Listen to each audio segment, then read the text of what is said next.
Chapter 265. Ali, Sonny.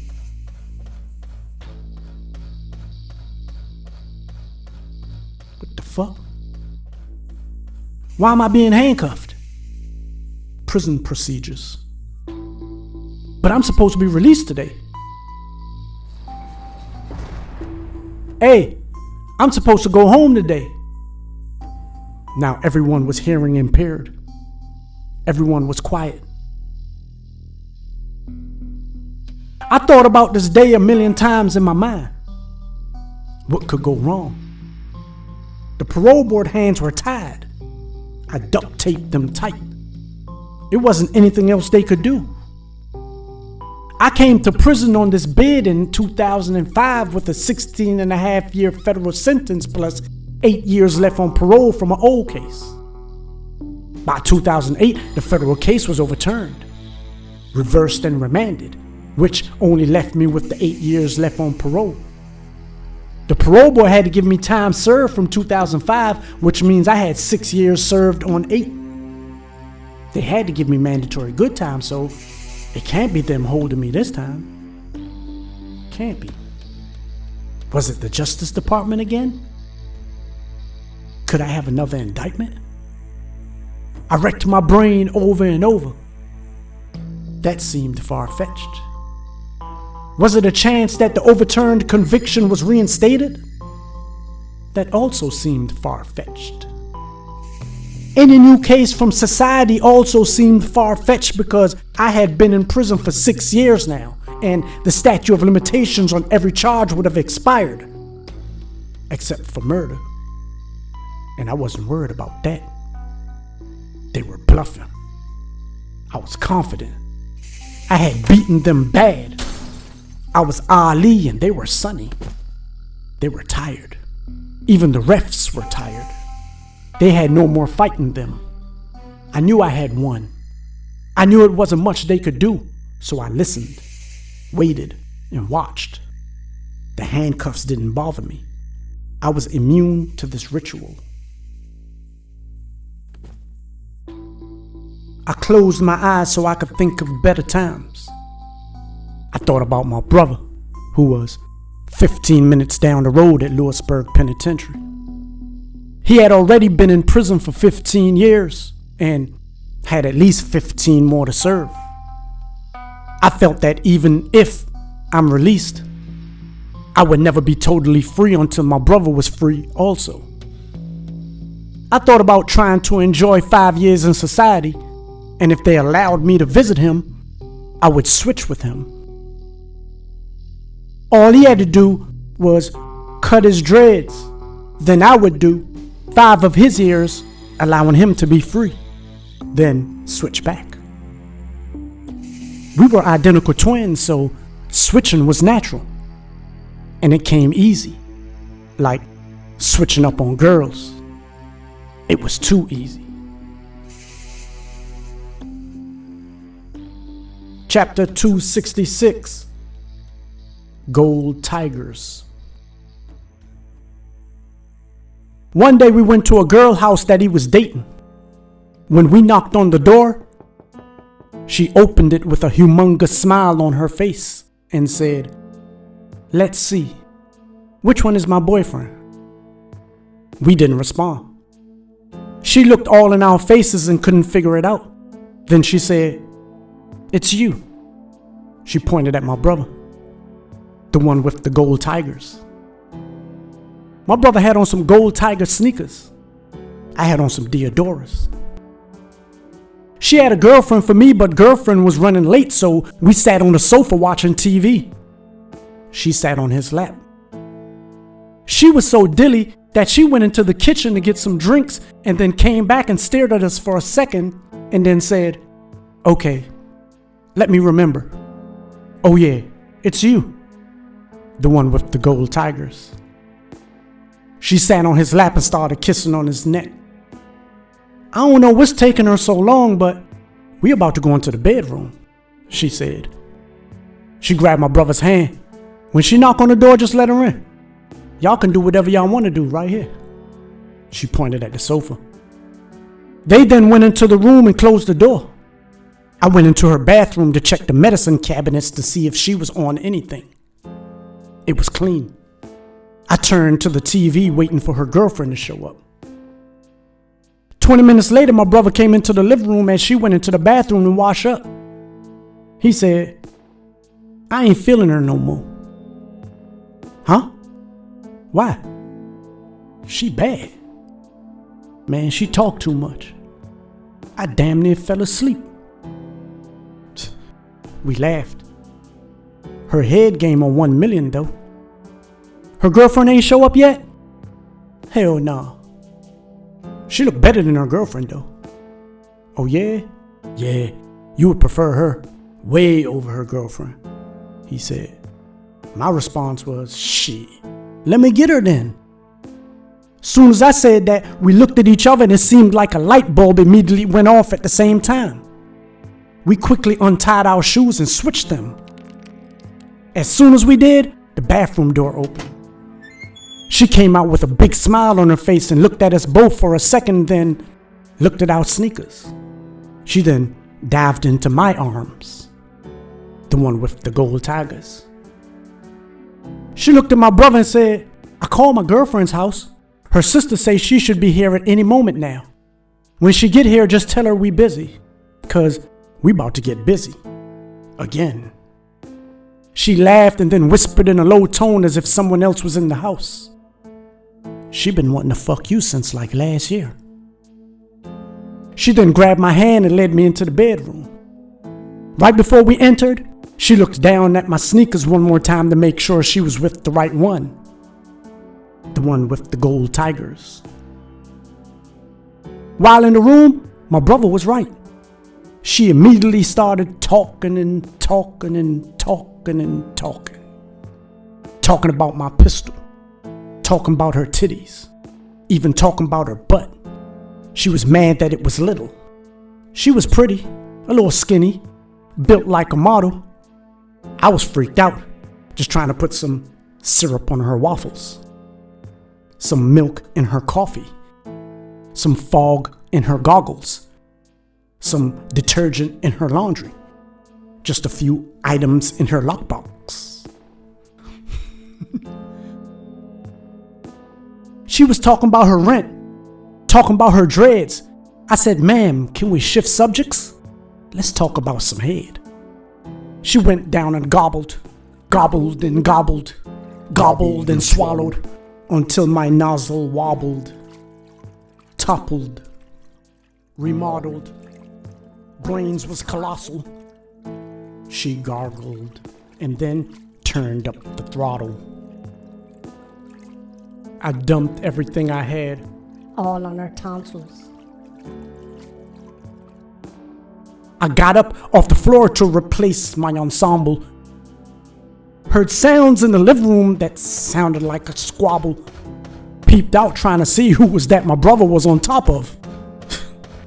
Bro smashed both. Dude was a monster.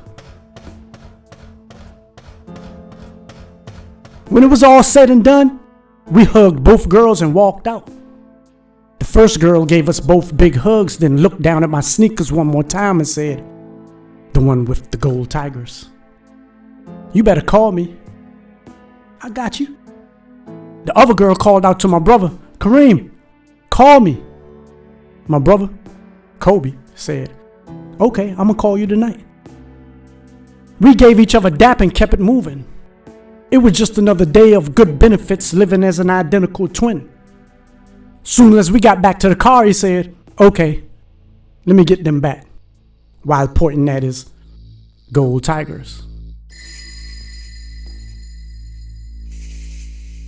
Chapter 267.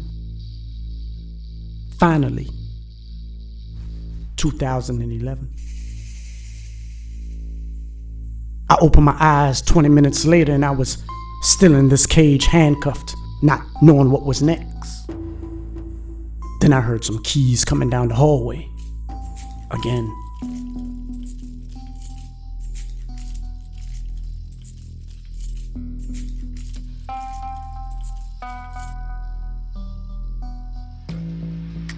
2 officers came and took me out of the cage and then walked me to another building. It was in the front of the prison, and a prison transport van was parked there.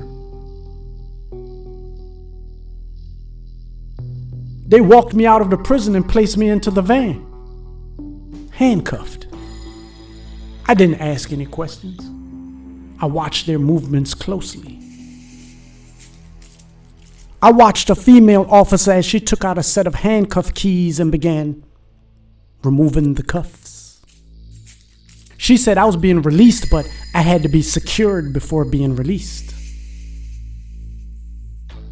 I didn't respond. I knew what they were doing. They were playing psychological games. They wanted to etch the sound and the feeling of chains into my brain, so even when I'm home, that feeling would remain. It was the unbroken slave that broke the shackles and was walking into freedom, unscathed by the psychological weapons they orchestrated. The games they demonstrated that got us aggravated were games that should get those haters castrated. But they knew they lived in KKK land, protected and segregated, so it was far-fetched. They wouldn't even get castigated. Those bastards' hatred for the melanated only devastated their own beings. They died slowly, aged like milk and had no feelings, even towards their own siblings. The van then took me to a bus stop. We waited for 15 minutes until a motor coach approached. I was given a bus ticket, $40 and a bid farewell. I got on the bus amongst normal civilians, no prisoners, just me. All I thought about is, damn, I hope cops don't pull the bus over and return me back to the prison. I was contemplating jumping off of the bus, but we were in the mountains in Pennsylvania. Redneck KKK country. I had to stay put, and I hope I make it to the bus station in Scranton. My cousins were there waiting for me. I looked out of the window of the bus and just kept thinking of my journey.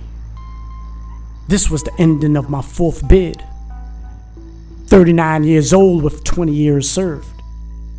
8 of that in solitary. Been in 25 different jails and prisons. Been in the whole of every single one of them. Been in DC jail 8 different times. In every block more than once. Been in 5 different Supermax prisons. Been in youth center 3 times. Petersburg twice. Behind the wall 3 times. Occoquan 3 times. I've been moved around inside of different prisons over 100 times. From the hole to the block, from the block to the hole. Broke out once to break in another. And with all these trials and tribulations, I still only had one conviction. The same conviction from when I was 17 years old. Every other case was dismissed or overturned. That one mistake was still a hassle in my upward trajectory. Every time I slipped, I regained my footing, but the parole board would be there to trip me up again. I should have been home years ago, when my case was overturned. And even now, I still had 3 years of parole to serve in society. I still wasn't free. As the bus rolled through the Pennsylvania mountains, I thought about my wanting to be a filmmaker and my love of art. I thought about how it all started. My first piece of detailed artwork that I ever completed.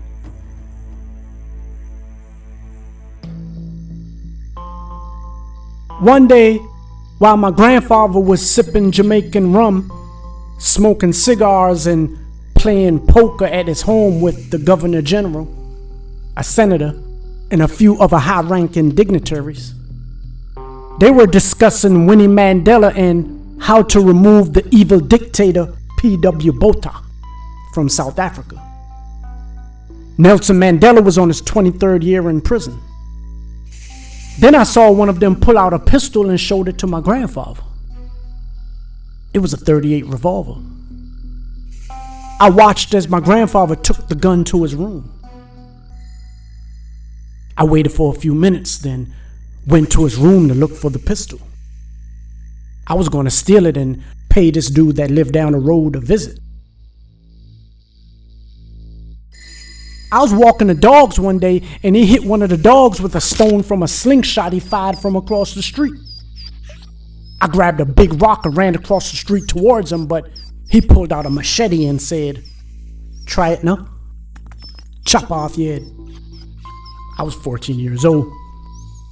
He was about 30. I was going to get the gun and catch him in his backyard. I wanted to see if that machete could stop a bullet.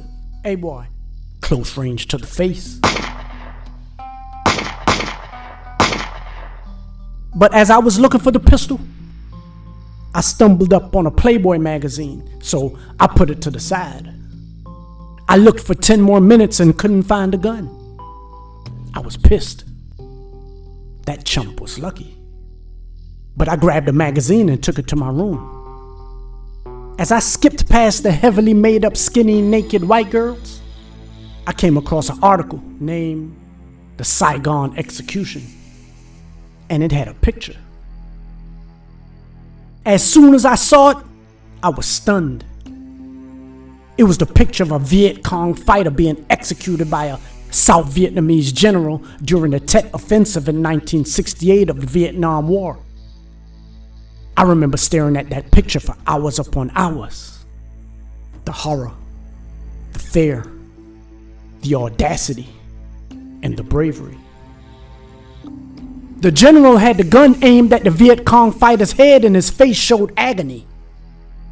The bullet had already left the gun and entered into the fighter's brain, and his face was reacting to the hit. He may have already been dead by a millimeter of a second, or he may have still been alive with only a millimeter of a second left to live. The South Vietnamese general was holding what looked like a .38, just like the one I was searching for.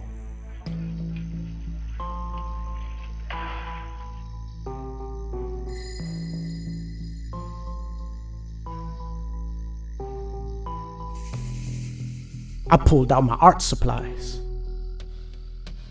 I've been drawing since an infant, with my first artwork being Rastas smoking kutchies.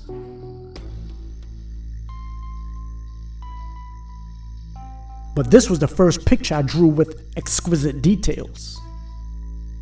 I was thoroughly affected by that picture. It made me understand the fragility of life and the power of the gun.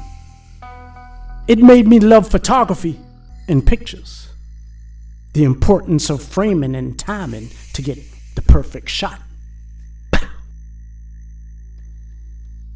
It was the catalyst that made me want to be an artist, and then artistry pushed me to wanting to be a filmmaker. I was still on the bus heading towards Scranton. From there, I was heading back to Washington, the most dangerous city on earth.